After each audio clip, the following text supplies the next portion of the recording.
ನಾಳೆ ಡಿಸೆಂಬರ್ 28ನೇ ತಾರೀಕು ಈ ವರ್ಷದ ಕಡೆಯ ಶುಕ್ರವಾರ.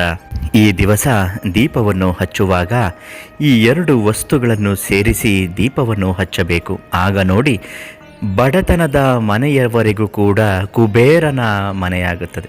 ಸಾಕ್ಷಾತ್ ಕುಬೇರ ದೇವನೇ ಬಂದು ಮನೆಯಲ್ಲಿ ನೆಲೆಸುತ್ತಾನೆ ಅಂದರೆ ಆ ಮನೆ ಬಂಗಲೆ ಆಗುತ್ತೆ. ನಿಮ್ಮ ಬಡತನ ಕಳೆಯುತ್ತೆ. ಪ್ರತಿದಿನ ಮನೆಗೆ ದುಡ್ಡು ಆದಾಯ ಬರುತ್ತೆ. ಮಕ್ಕಳಿಗೆ ಒಳ್ಳೆಯ ಉದ್ಯೋಗಗಳು ಆರಂಭ ಆಗುತ್ತೆ. ಜನವರಿ 2026 ನಿಮ್ಮ ವರ್ಷವಾಗಿ ಮಾರ್ಪಾಡಾಗುತ್ತೆ. ದೀಪವನ್ನು ಹಚ್ಚುವಾಗ ಯಾವ ಎರಡು ವಸ್ತುಗಳನ್ನು ಮತ್ತು ಯಾವ ಸಮಯಕ್ಕೆ ನಾವು ಹಚ್ಚಬೇಕು ಅಂತ ಇವತ್ತಿನ ವಿಡಿಯೋದಲ್ಲಿ ತಿಳಿಸ್ಕೊಡ್ತೀನಿ.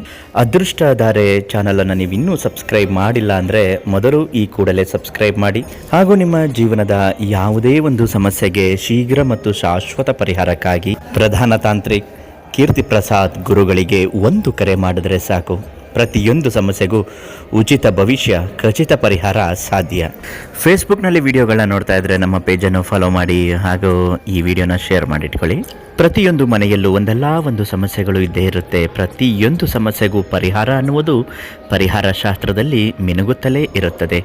ಅಂತಹ ಶಾಸ್ತ್ರವನ್ನು ತೆಗೆದು ನೋಡಿ ಅದಕ್ಕೆ ಯಾವೆಲ್ಲ ನಾವು ಪರಿಹಾರ ಮಾಡಿಕೊಳ್ಬೇಕು ಅಂತ ನಾವು ಆಗಾಗ್ಗೆ ತಿಳಿಸುತ್ತಿರುತ್ತೇವೆ. ಅಂತಹ ಪರಿಹಾರದಲ್ಲಿ ಮನೆಗೆ ಬಡತನ ಇದ್ದಾಗ, ಮಕ್ಕಳಿಗೆ ಉದ್ಯೋಗಗಳು ಇಲ್ಲದೇ ಇದ್ದಾಗ, ಗಂಡ ಕೆಲಸಕ್ಕೆ ಹೋಗದೆ ಮನೆಯಲ್ಲೇ ಇದ್ದಾಗ, ಒಟ್ಟಾರೆ ಮನೆಯಲ್ಲಿ ಆರ್ಥಿಕ ಸಮಸ್ಯೆ ವಿಪರೀತವಾಗಿ ತಾಂಡವ ಆಡ್ತಾ ಇದ್ದರೆ ಎರಡು ವಸ್ತುಗಳು, ಅದು ಒಂದು ಚಿಟಿಕೆ ಅರಿಶಿಣ, ಒಂದು ಚಿಟಿಕೆ ಸ್ಫಟಿಕ, ಇವುಗಳನ್ನು ಮಿಶ್ರಣ ಮಾಡಿ ದೀಪದ ಎಣ್ಣೆಗೆ ಹಾಕಬೇಕು.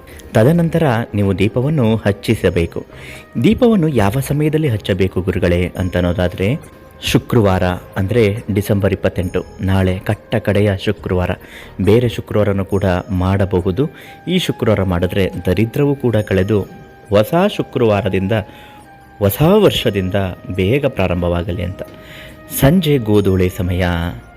ಆ ಗೋಧೂಳಿ ಸಮಯದಲ್ಲೇ ನೀವು ದೀಪವನ್ನು ಹಚ್ಚುವ ಮೊದಲು ಕೈ ಕಾಲು ಮುಖವನ್ನು ತೊಳೆದುಕೊಂಡು ಶುಭ್ರರಾಗಿ ಶುಭ್ರ ಬಟ್ಟೆಯನ್ನು ಧರಿಸಿಕೊಂಡು ಮನೆಯನ್ನು ಸ್ವಚ್ಛ ಮಾಡಿದ ನಂತರ ಮನೆಯ ಮಧ್ಯಭಾಗದಲ್ಲಿ ಒಂದು ದೀಪಕ್ಕೆ ಅರಿಶಿಣವನ್ನು ಸವರಿ ಅಕ್ಷತೆ ಕಾಳುಗಳನ್ನು ಹಾಕಿದ ನಂತರ ಮಲ್ಲಿಗೆ ಎಣ್ಣೆಯನ್ನು ಹಾಕಿದ ನಂತರ ಈ ಎರಡು ವಸ್ತುಗಳು, ಒಂದು ಚಿಟಿಕೆ ಅರಿಶಿಣ ಮತ್ತು ಒಂದು ಚಿಟಿಕೆ ಸ್ಫಟಿಕಗಳು, ಇದನ್ನು ಹಾಕಿ ದೀಪವನ್ನು ಹೊತ್ತಿಸಬೇಕು. ಆಮೇಲೆ ನೋಡಿ, ನಿಮ್ಮ ಮನೆ ಅದ್ಭುತವಾಗಿ ಬದಲಾವಣೆ ಆಗುತ್ತೆ. ಹೆಣ್ಣು ಮಕ್ಕಳು ತಿಂಗಳ ಸಮಸ್ಯೆ ಇದ್ದಾಗ ಖಂಡಿತ ಇದನ್ನು ಮಾಡೋಕ್ಕೆ ಹೋಗಬೇಡಿ.